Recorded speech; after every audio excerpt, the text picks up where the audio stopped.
किताब से निकाल ले जाएगा प्रेम पत्र, गिद्ध उसे पहाड़ पर नोच नोच खाएगा। चोर आएगा तो प्रेम पत्र ही चुराएगा, जुआरी प्रेम पत्र ही दांव में लगाएगा।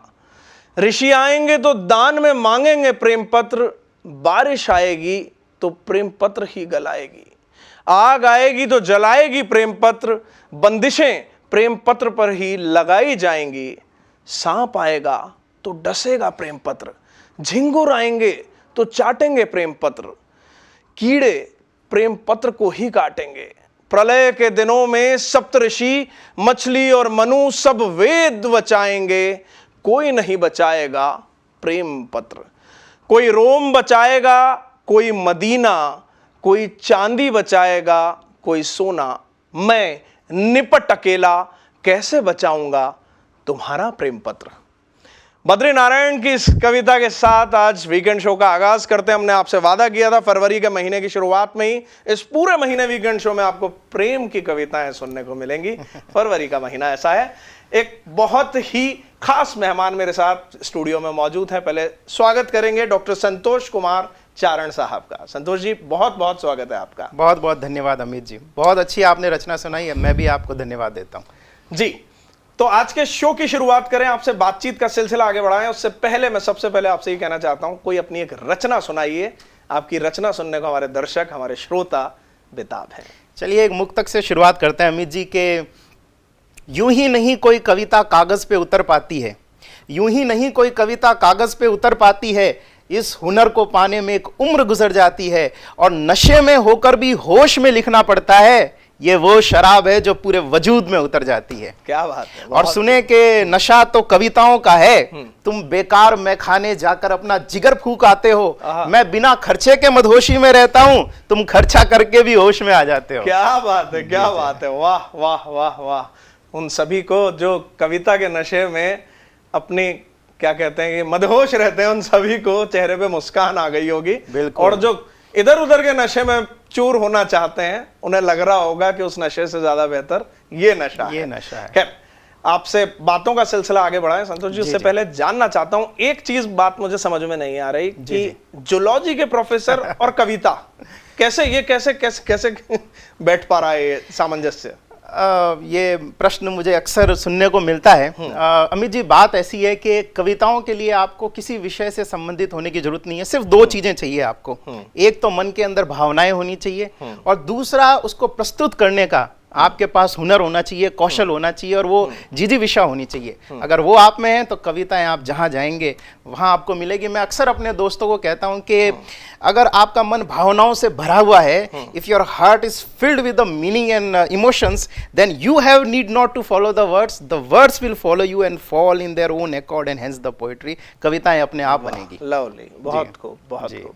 एक सवाल अब इसमें कि जब आप राजस्थान यूनिवर्सिटी में हैं इन दिनों, आप पढ़ाते हैं क्लास में, तो क्या बीच बीच में कविता आ जाती है? बिल्कुल। अगर संसद के अंदर हमारे देश के प्रधानमंत्री कविताएं बोल सकते हैं तो कोई कारण नहीं है कि क्लास में कविताएं न बोली जाएं। और कविताओं की ये गरिमा है अमित जी, मैं आपको बताता हूं कि कविताएं बात को अप्रत्यक्ष ढंग से कहती है, तो वो प्रहार करती है, वो मन की गहराइयों में गुजर जाती है। अब देखिए कि मैं जूलॉजी पढ़ाता हूं, और जूलॉजी के अंदर भी कविताएं लिखी जा सकती है, पढ़ाई जा सकती है। बल्कि मेरा मानना है कि किसी भी विषय को अगर आप पूरी गहराई से पढ़ाएंगे तो आप उसके दर्शन में उतर जाएंगे, उसको आत्मा से पढ़ाएंगे। अभी मैंने एक कविता लिखी, आप सुने कि मैं राजस्थान विश्वविद्यालय का शिक्षक हूं, पढ़ाता हूं छात्रों को प्राणी शास्त्र, जूलॉजी, और समझाता हूं उन्हें जंतु और मनुष्य के बीच का अंतर, और बताता हूं उन्हें कि कैसे कुछ जंतु उतर गए थे वृक्षों से जो आगे चल के मनुष्य कहलाए।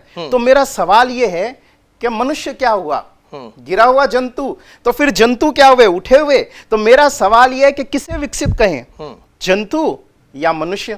सच कहूं कुछ पता नहीं, हां पर यह पता है कि जंतु नग्न होते हैं और मनुष्य ढका हुआ, लेकिन जंतुओं को अपनी नग्नता की व्यर्थता का बोध ही नहीं है, और मनुष्य ढका हुआ है, प्रति पल अपनी नग्नता के लिए स्वयं से शर्मिंदा है। तो मेरा सवाल यह है कि सच्चे अर्थों में नग्न कौन हुआ, जंतु या मनुष्य? सच कहूं कुछ पता नहीं, हां पर यह पता है कि मनुष्य दो घर बनाता है और जंतु एक, एक जिसमें मनुष्य स्वयं रहता है, दूसरा जिसे वो परमात्मा का घर कहता है। इसके कई नाम हैं, जैसे मंदिर, मस्जिद, गुरुद्वारा आदि। लेकिन जंतुओं का घर उनके प्रेम का परिणाम है। जंतु प्रेम को प्रदर्शित नहीं करते, प्रेम को जीते हैं। जंतु टिकट लेके सिनेमा देखने नहीं जाते, प्रेम ढूंढा नहीं जा रहा है घर के बाहर। और ये तथाकथित मनुष्य के घर, ये मंदिर, ये मस्जिद, ये गुरुद्वारे, ये सब मनुष्य के प्रेम से नहीं, उनके भय से निर्मित हैं। तो मेरा सवाल यह है कि किसके घर को घर कहें, जंतु या मनुष्य? सच कहूं कुछ पता नहीं। हां, पर यह पता है कि जंतु साथ रहते हैं बिना विवाह के और मनुष्य विवाह करके साथ रहता है। लेकिन जंतु कोई कुमकुम पत्री नहीं छपवाते, गवाह इकट्ठे नहीं किए जाते हैं साथ रहने के लिए। उनको कोई सर्टिफिकेट नहीं चाहिए अपने प्रेम को प्रदर्शित करने के लिए, उसे समझाने के लिए। एक चीड़ा और एक चिड़ी अपने अंडे के लिए बिना तामझाम के जी भी जाते हैं, मर भी जाते हैं, और मनुष्य विवाह करता है और तलाक भी ले लेता है। तो अमित जी, मेरा यह सवाल है कि किसके साथ को साथ और किसके विवाह को विवाह कहा जाए, जंतु या मनुष्य? सच कहूं कुछ पता नहीं। हां, पर यह पता है कि जंतु विवश होते हैं जीने के लिए, क्योंकि जंतु नहीं जानते आत्महत्या का मार्ग, और मनुष्य यह जानता है कि कुछ घाव कभी नहीं भरते, रिश्ते रहते हैं नासूर की तरह, फिर भी हम सब जिए जाते हैं, मरते कहां हैं? तो मेरा सवाल यह है कि कौन सच्चे अर्थों में विवश हुआ जीने के लिए, जंतु या मनुष्य? सच कहूं कुछ पता नहीं। हां, पर यह पता है कि मेरी क्लास में कुछ बच्चे हिम्मत जुटाकर खड़े होकर मुझसे ही ये पूछ लेते हैं कि ये जो डॉक्टर संतोष कुमार चारण पढ़ा रहा है, ये क्या है, गिरा हुआ जंतु या उठा हुआ मनुष्य? मैं कहता हूं सच कहूं कुछ पता नहीं। हां, पर यह पता है कि मुझे कुछ पता नहीं, और मैं विश्वविद्यालय का शिक्षक हूं, पढ़ाता हूं छात्रों को प्राणी शास्त्र और समझाता हूं उन्हें जंतु और मनुष्य के बीच का अंतर। क्या बात है, वाह वाह वाह, बहुत खूब बहुत खूब। ये प्राणी शास्त्र, इंसान, दर्शन, सब कुछ आपके सामने आ गया। कितनी खूब बात कही है कि कभी कोई जो जानवर है, कभी भी कोई जंतु है, वो आत्महत्या नहीं करता, हम हताश हो जाते हैं। बहुत बहुत गंभीर चीज है। एक इन्हीं की इस खूबसूरत कविता के साथ मुझे कुछ चीज याद आ रही है, आपके साथ शेयर करना चाह रहा हूं। जब कोई इंसान गंदा काम करता है, जब कोई इंसान वहशी हो जाता है, तो हम बड़े आराम से कह देते हैं जानवरों वाली हरकत की। आप सोचिए, इन दिनों आप हम जैसी हरकतें कर रहे हैं, हमारे समाज में जो हो रहा है, यकीनन ये जंतु, ये जीव, ये जानवर कहते होंगे इंसानों जैसी हरकतें करना बंद करो, जानवर ही बने रहो। बढ़िया, बहुत खूब। बातचीत का सिलसिला आगे बढ़ाएंगे चारण साहब के साथ। संतोष जी, चारण शब्द हमारे सामने ही आते, एक परंपरा रही है, कवि, पोएट आ जाते हैं। हम हमारे इतिहास को देखते हैं तो कवि पूरी एक बिरादरी, आपका साहित्य भी एक अलग सा है। बिल्कुल। तो क्या वही विचारधारा है जो आती आती आती बढ़ते हुए आपको एक कविता तक ले आई? बिल्कुल, जरूर। वो हम देखिए, मैं तो एक जूलॉजी का प्रोफेसर हूँ, असिस्टेंट प्रोफेसर हूँ, और एक चीज होती है जेनेटिकल, वो आपके खून में होती है, वो आपके जीन में होती है, और कई हजारों सालों की तपस्या के बाद वो आपके जीन में रिफ्लेक्ट होने लगती है। तो ये बात बिल्कुल सच है। और देखिए, मैं आपको बताता हूँ कि पूरा का पूरा एक साहित्य है जिसे चारण साहित्य के बारे में कहा जाता है, और उसको कहते हैं डिंगल साहित्य। और किसी ने कहा है कि जब डिंगल की डनकार बजती है तो पिंगल की पैजनियां चुप हो जाती है। तो वो चारणों के अंदर गरिमा है। मैंने एक जगह लिखा है कि अभी खामोश है तो कोई कारण होगा, अभी खामोश है तो कोई कारण होगा, कहीं दूर तूफान ने कोई रूप किया धारण होगा, और तुम्हें कोई मिले शब्दों को तलवार की तरह चलाता हुआ, तुम देख लेना वो जरूर कोई चारण होगा। हाय हाय हाय, क्या बात है, बहुत खूब बहुत खूब, बहुत उम्दा, बहुत शानदार, मजे आ गए। अभी एक छोटे से ब्रेक के लिए यहाँ रुकते हैं, इसके बाद डॉक्टर साहब के साथ ये बातचीत का सिलसिला, इनकी कविताओं का सिलसिला जारी रखेंगे। बहुत कुछ सुनना बाकी है अभी इनसे, आप कहीं मत जाइए, हम जल्द लौट रहे हैं। ब्रेक के बाद आपका स्वागत है। आप वीकेंड शो में आज सुन रहे हैं डॉक्टर संतोष कुमार चारण को। संतोष जी का हमने परिचय आपको बताया कि आप पढ़ाते हैं, जूलॉजी पढ़ाते हैं, और जूलॉजी के साथ साथ कविता कैसे कर लेते हैं उन्होंने भी कविता करके सुनाया। ये दोनों को इसे मैशअप कह सकते हैं दोनों। खैर, अच्छा दर्शन है कि सब चीज़ें जो उनका शौक है, प्रोफेशन है, वो भी साथ साथ चल रहा है।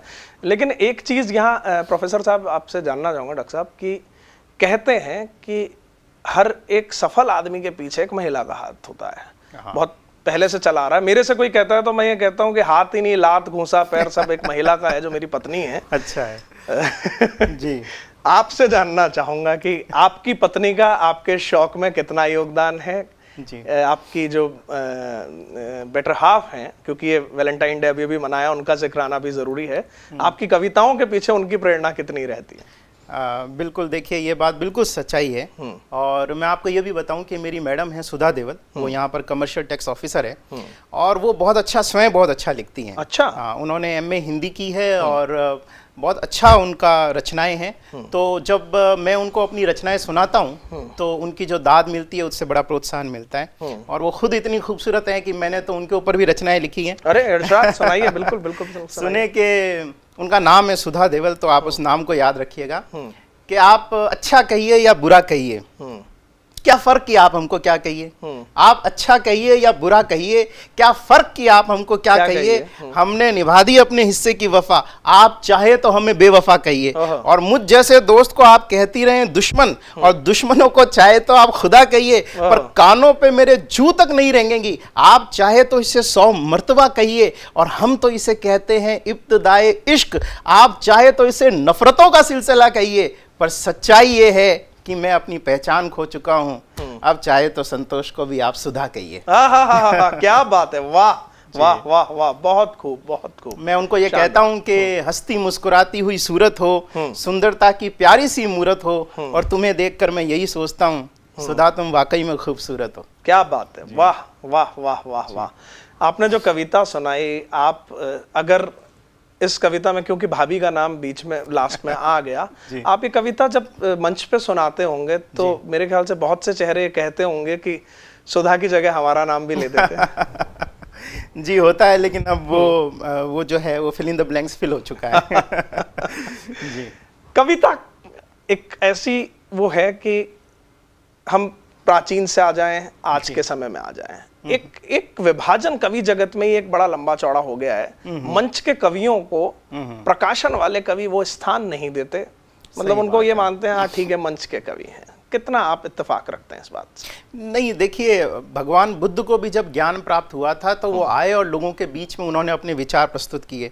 कविता आपको कागज के अंदर दफनाने की चीज नहीं है। कविताएं तो कबीर की तरह आप मस्त मौला होकर या मीरा की तरह आप जाएंगे और कविताएं सुनाएंगे, ये तो आपका अनहद नाद है। तो मेरा ये मानना है कि आप उसे मंच पे भी सुनाएं, आप अपने जीवन में भी उसको सुनाएं। मतलब मुझे शेर याद आता है कि मैं जिसे ओढ़ता बिछाता हूँ, दुष्यंत कुमार। वो हाँ, दुष्यंत कुमार की वो गजल आपको सुनाता हूँ। और मैंने भी एक जगह लिखा कि आज मैं नशे की इंतहा को जी गया, एक गजल लिखी और उसी को पी गया। वाह वाह, तो वो तो आपका जीवन का पूरा हिस्सा होना चाहिए। क्या बात है। अच्छा, इसमें भी अपन एक चीज आगे चले जाएं जी। मंच के कवियों पे मैं आपके आ जाऊं तो मंच के कवियों में भी विभाजन बहुत होने चल लगा है, लॉबिंग होने लगी है। अगर डॉक्टर संतोष कुमार अमित जी के कवि सम्मेलन में ज्यादा जा रहे हैं तो सुमित जी उन्हें नहीं बुलाएंगे, मिस्टर एक्स नहीं बुलाएंगे, वाई नहीं बुलाएंगे। कितना जायज है ये सब? नहीं, जायज तो बिल्कुल नहीं है, लेकिन ऐसा है, ये दुर्भाग्यपूर्ण है। ऐसा है और इसे मैं खुद महसूस कर रहा हूँ। लेकिन एक बात आप अमित जी सुनिए कि फूल खिलेगा तो खुशबू फैलेगी, और जब आपकी खुशबू फैलेगी तो सारे बंधनों को तोड़ के फैलेगी। वो कोई बाउंड्री को या किसी देश प्रांत को नहीं मानेगी, और आप बिल्कुल आगे बढ़ेंगे। कोई आपको रोक नहीं सकता, कोई आपकी प्रतिभा को नहीं रोक सकता अगर आपके अंदर जेन्युइन टैलेंट है। और मैं आपसे ये कहूँ कि मैं कविताओं के लिए अपना जीवन छोड़ सकता हूँ, परिवार छोड़ सकता हूँ और नौकरी छोड़ सकता हूँ। तो मैं आपको ये कह दूं कि कविताओं के लिए अगर कोई इतना डेडिकेशन, और किसी भी जज्बे के लिए कोई इतना डेडिकेशन देगा, उसको कोई नहीं रोक सकता, वो आगे बढ़ेगा। बहुत खूब, बहुत कुछ सुनना चाहेंगे क्योंकि बातें बड़ी गंभीरता की ओर निकल रही हैं। कुछ सुनाइए। बिल्कुल सुने कि आंखों के सामने से कितने मंजर गुजर गए, एक आप ही थे जो सीधा दिल में उतर गए। आंखों के सामने से कितने मंजर गुजर गए, एक आप ही थे जो सीधा दिल में उतर गए। बस इतना याद है कि आप मिले थे हमसे, तब से खुद को ढूंढ रहे हैं कि हम खुद किधर गए, और खुद को एक लड्डू की तरह बना के रखा था। आपकी एक छुअन से नुक्ती बन बिखर गए, आपकी एक छुअन से नुक्ती बन बिखर गई। तो ये इस तरीके की रचनाएं हैं। या सुने के बूंद बूंद बनकर मेरा दर्द जब रिश्ता रहा, हर्फ दर हर्फ मैं उसे कागज पर लिखता रहा। जी में आया तो खुदा या फिर की बेवफा, उसके जी में जो आया वो मुझे कहता रहा। और बिजलियों की तरह आता था सिर्फ उसे कड़कना, एक पत्ते की तरह मैं उम्र भर हिलता रहा। और नफरतों की कैचियों से उसने जो रिश्ते उघेड़े, प्रेम के धागों से संतोष उन्हें सिलता रहा। क्या बात है, क्या बात है, वाह। संतोष सिलता रहा प्रेम के रागों से, क्या बात जी। है। कविता क्या है संतोष जी आपकी नजर में? ये बड़ा अच्छा प्रश्न आपने किया, कविता क्या है। मैं ये कहना चाहूँगा मेरी नज़र में कविताएं हैं celebration of your feeling. Okay. कविता क्या है, मैंने एक कविता लिखी इसके ऊपर भी। अरे वाह, क्या बात है, कि बहुत कविता क्या है, जश्न जज्बात है। कविता क्या है, जश्न जज्बात है, खुशियों की देन है और गम की सौगात है, और दिन भर धूप में झुलस जाने के बाद दिल में उतरती हुई चांदनी सी रात है। कविता क्या है, जश्न जज्बात है, खुशियों की देन है और गम की सौगात है, दिन भर धूप में झुलस जाने के बाद दिल में उतरती हुई चांदनी सी रात है, और वक्त के जख्म खाए होठों पे कुछ अनकही सी बात है, और सुबह 9 हो या शाम में गम एहसास इश्क की बरसात है, और परी की मानिंद हसीन शेर को कागज पे उकेरते हुए संतोष का हाथ है। गजल क्या है, कविता क्या है, जश्न जज्बात है। वाह, क्या बात है, वाह वाह वाह वाह, बहुत खूब। एक चीज आपने बात कही, इससे एक सवाल और जहन में उठता है कि मेरा अनुभव है, मैं बताता हूँ। मैं लोगों को जब लिखने के लिए कहता हूँ तो ये बोलता हूँ कि दिल से लिख दीजिए, कविता कहानी जो कर आए वो उसको उसमें मत बांधिए आप कि भाई नहीं यार ऐसी होती है कविता का, ये गणित है, ये फार्मूला है, ये कायदा है। लेकिन बहुत सारे लोग इसमें शास्त्रीय बने रहना चाहते हैं। वो ये कहते हैं कि नहीं, कविता तो मात्रा में ही होनी चाहिए, दोहे छंद वगैरह, उसकी जो पूरा गणित है मैं उतना नहीं जानता आप, क्योंकि आप उस विधा से हैं, जानते होंगे। कितना तर्क संगत है ये बात, या इसको स्वतंत्र छोड़ना चाहिए या कायदों में रखना चाहिए? देखिए, मैं ये मानता हूं कि कविताएं अगर अपने 2 फर्ज पे खरी उतर जाए तो फिर वो कविता है। पहला, कम शब्दों में बड़ी बात, गागर में सागर भरने की क्षमता आपके अंदर होनी चाहिए। दूसरा, संवेदनाएं सामने तक वाले में पहुंच जाए, फिर वो चाहे मुक्त छंद की हो, फ्री राइम की हो, कविता हो, गजल हो, शेर हो, नज्म हो, घनाक्षरी हो, कुछ भी हो, अगर आप इसके अंदर सफल हो जाते हैं आप कवि हैं। बहुत खूब, बहुत खूब। तो जैसे मैं आपको बताता हूं, जैसे मैंने मुक्त छंद की कविताएं भी लिखी। सुने कि अब देखिए कितनी खूबसूरती से हम आसपास के परिवेश की भावनाओं को रिफ्लेक्ट कर सकते हैं, समाज के प्रतिबिंब को अपने दर्शकों तक ला सकते हैं। मैंने कविता लिखी, कविता का शीर्षक दिया आधुनिक रामलीला। सुनिएगा कि बच्चे बच्चों जैसे नहीं रहे, उन्हें असमयी बड़े होने का चस्का लग गया है, और बड़े बच्चों के जिद के सामने इतने ही असहाय हैं जितना कि स्वयं कोई बच्चा। इधर स्त्रियों ने अपनी तार्किक क्षमता इतनी बढ़ा दी है कि पुरुषों का मेल ईगो या अहंकार उनके तर्क से पिट कर कुछ अतिरेक में इतना संवेदनशील हो गया जितनी कि स्वयं कोई स्त्री। इधर स्त्रियों ने अपनी तार्किक क्षमता इतनी बढ़ा दी है कि पुरुषों का मेल ईगो या अहंकार उनके तर्क से पिट कर कुछ अतिरेक में इतना संवेदनशील हो गया जितनी कि स्वयं कोई स्त्री।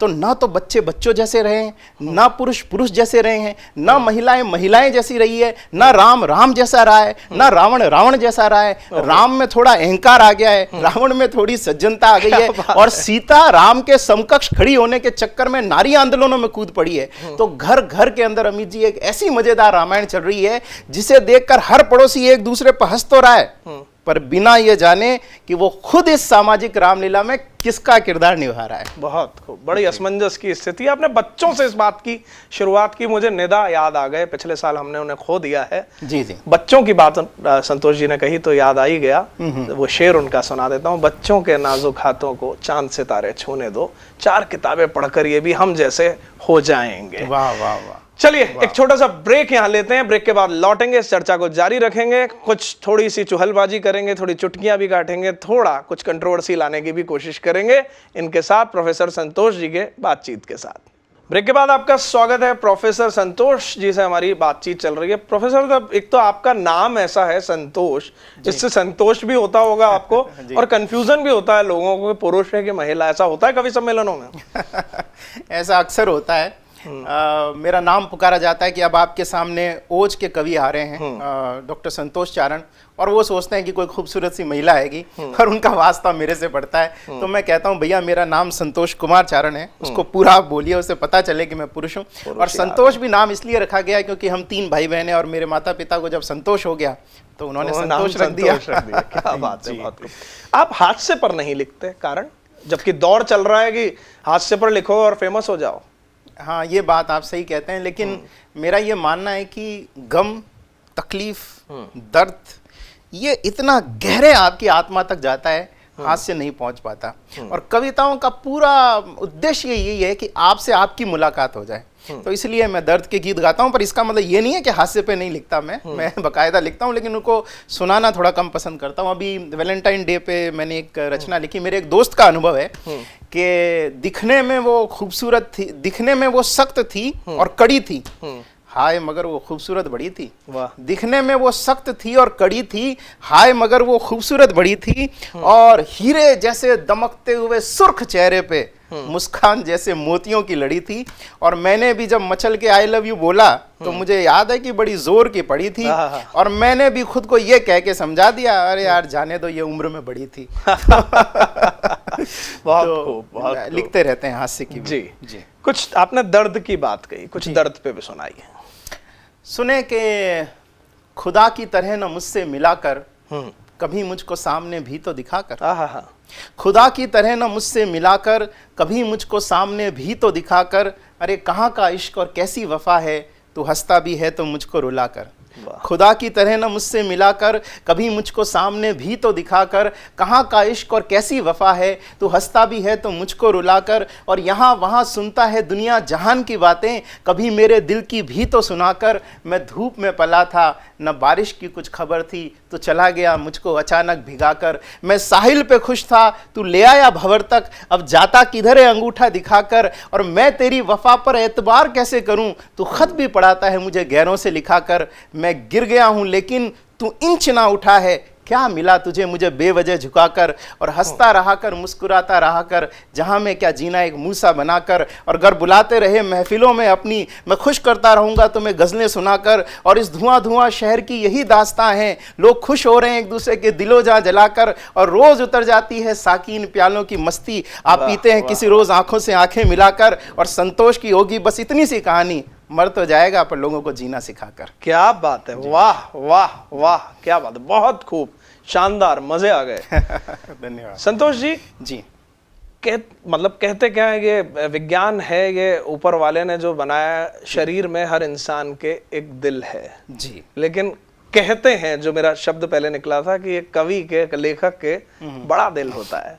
वो जो कुछ देखता है, जो कुछ फील करता है, उसके बाद कागज पर अशार आते हैं, शब्द आते हैं निकलकर। बिल्कुल बिल्कुल। तो क्या पीड़ा, क्या वो कौन सी चीज है समाज में जो आपको कहीं सालती है, कहीं लगता है, जब आप देखते हैं आज का दौर जो चल रहा है, जिस तरह की खबरें आ रही हैं, जिस तरह की पॉलिटिक्स हो गई है, इन सब में एक प्रोफेसर साहब या एक कवि का दिल क्या कहता है? देखिए, पहले तो मैं ये बताऊं, एक प्रोफेसर या शिक्षक और एक कवि में कोई अंतर नहीं होता। क्योंकि एक शिक्षक बनने के लिए सबसे बड़ी चीज है आपके अंदर संवेदनशीलता होनी चाहिए, सेंसिटिविटी होनी चाहिए। और कवि के लिए भी यही सबसे बड़ी प्रमुख शर्त है। और समाज के अंदर जब इतनी दुख हो, तकलीफें हो, परेशानियां हो, तो वो आपके अगर भावों में नहीं आए तो कवि भी अधूरा है और उसकी अभिव्यक्ति भी अधूरी है। जी। एक आपका, हम पीछे आपका बैकग्राउंड थोड़ा देखते हैं जी। तो आप डिबेट कॉम्पिटिशन्स में बहुत बढ़ चढ़कर हिस्सा लेते थे। आप थोड़ा सा उस जर्नी के बारे में भी हमें हाँ अमित जी, मैं आपको बताऊं कि मैं इंडिया का बेस्ट डिबेटर रह चुका हूं। मुझे राष्ट्रीय स्तर पे गोल्ड मेडल मिला हुआ है। और मैं अपने केंद्रीय विद्यालय संगठन का श्रेष्ठ वक्ता था, स्कूल का श्रेष्ठ वक्ता था, कॉलेज का श्रेष्ठ वक्ता था, विश्वविद्यालय का श्रेष्ठ वक्ता था। और मुझे अखिल भारतीय स्तर पे बनारस हिंदू यूनिवर्सिटी में भी बेस्ट डिबेटर का अवार्ड मिला। फिर जब मेरे पास डिबेट बोलते बोलते, और डिबेट, एक्सटेम्पोर, इलोक्यूशन, पोएम, और इस तरीके से बोलते बोलते मेरे पास शब्दों की इतनी ज़्यादा वेकेबलरी हो गई, और मेरे में भाव तो पहले से ही थे, तो मैंने उनको जो है कविताओं के रूप में बोलना शुरू कर दिया। और इस तरीके से कवि के रूप में मेरी जो जर्नी है, यात्रा जो है, वो शुरू हुई। चलिए एक टास्क खेलते हैं आपके साथ। एक आपको एक टास्क देते हैं, मैं कुछ शब्द बोलूंगा, आप अगले 30-30 सेकंड उसके ऊपर बिल्कुल बोलना शुरू करिए। आपके डिबेट की पावर, आपके बोलने की पावर हमारे दर्शकों के सामने लाते हैं। भगवान। ईश्वर क्या है? ईश्वर का अर्थ ये नहीं है कि कोई व्यक्ति है और हम उससे मिलेंगे और कहेंगे कि hello, how are you, I am doctor Santosh Kumar Acharya, nice to meet you.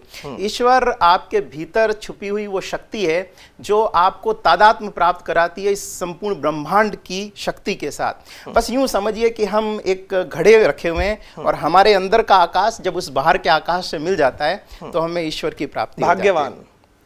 भाग्यवाद जो है मैं उसको भी कविताओं के रूप में ही सुना देता हूँ कि तुलसी नर का क्या बड़ा समय बड़ा बलवान, काबा लूटी गोपियाँ और वे अर्जुन वे बाण, या अभी तो आज के स्टूडेंट वर्तमान छात्र। देखिए, वर्तमान छात्र के बारे में मैं यही कहूँगा कि सब कुछ है, लेकिन एक जो सबसे बड़ी चीज़ होनी चाहिए वो है धैर्य नहीं है।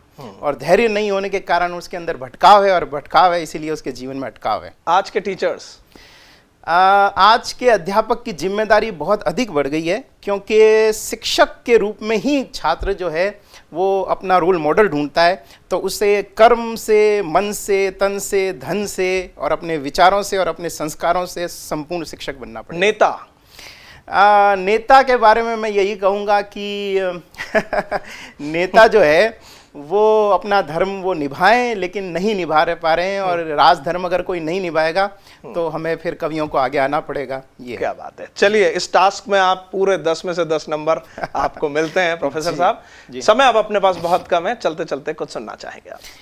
सुने कि हर चेहरा है परेशान, परेशान हर नजर है, किसी बेवा की मांग सा ये लगता शहर है, रोकोगे कब तक मेरी जुनूने परस्तिश को, क्योंकि साहिल से मिलके ही रहती लहर है, लोगों की बातों में तुम आना न साकी, इस मैं को ये पागल कहते जहर हैं, और हैरा हैरा है कासिद, कासिद कहते हैं डाकिए को, हैरा हैरा है कासिद और जुल्फे हैं बिखरी, किस उम्मीद पे पूछूं कि कैसी खबर है, और तेरे तीरे नज़र के कितने हैं घायल, तेरी आंखों में जालिम गजब का कहर है, और सांप भी गर काटे तो खुद तड़प तड़प के मर जाए, क्योंकि सांप से ज़्यादा तो अब लोगों में जहर है, और तेरे बारे में संतोष लोग करते हैं बातें, तो बिल्कुल नहीं ऐसा जैसा आता नज़र है, और बुलबुले सी जिंदगी पे क्या इतराना अमित जी, मौत कभी पूछ के नहीं आती पहर है। वाह, क्या बात है, वाह वाह, शानदार, मजेदार, बिल्कुल दिल को छू गए। ये आधा घंटा कैसे बीत गया पता ही नहीं चला। प्रोफेसर सर, आप यहाँ आए, आपका बहुत बहुत आभार, क्योंकि आपने इतना कुछ सुनाया। मुझे भी मेरा लिखा एक शेर याद आ गया, किसी मुशायरे में ये लिखा था जाने से पहले। आपको ही नजर कर रहा हूं, मैं कुछ नहीं कहूंगा तो खुद जान लेना, मैं कुछ नहीं कहूंगा तो खुद जान लेना, 2 आंसू बहेंगे मोहब्बत के, तू गजल मान लेना। वाह वाह। जाते जाते एक तरन्नुम के अंदर मैं अपना बिल्कुल सुनाना चाहूंगा कि मोहब्बत है, अकीदत है, इनायत है, शराफत है, मोहब्बत है, अकीदत है, इनायत है, शराफत है, हर एक लम्हा तुम्हारे साथ में तो एक कयामत है, तेरी राहों में, बाहों में, निगाहों में, पनाहों में, हर एक लम्हा जियारत है, हर एक लम्हा इबादत है। क्या बात है, बहुत खूब, बहुत खूब। ये ज़ियारत चलती रहे, ये इबादत चलती रहे, आप मुस्कुराते रहें, आपका दिल प्रसन्न रहे, वो कीजिए जो दिल को अच्छा लगता है, बस किसी को नुकसान ना पहुंचे। हर बार की तरह आपसे अलविदा लेते हैं, अगले हफ्ते फिर मुलाकात होगी एक खास मेहमान के साथ। जो हर बार कहता हूं, फिर कह रहा हूं, अपना ख्याल रखना, अपनों का ख्याल रखना, अजनबियों की मदद करते रहना, ये अपने आप में इस दुनिया को बेहतर बनाने का एक तरीका है। पेड़ लगाइए, घर के आसपास स्वच्छता रखिए। आज के लिए बस इतना ही, नमस्कार।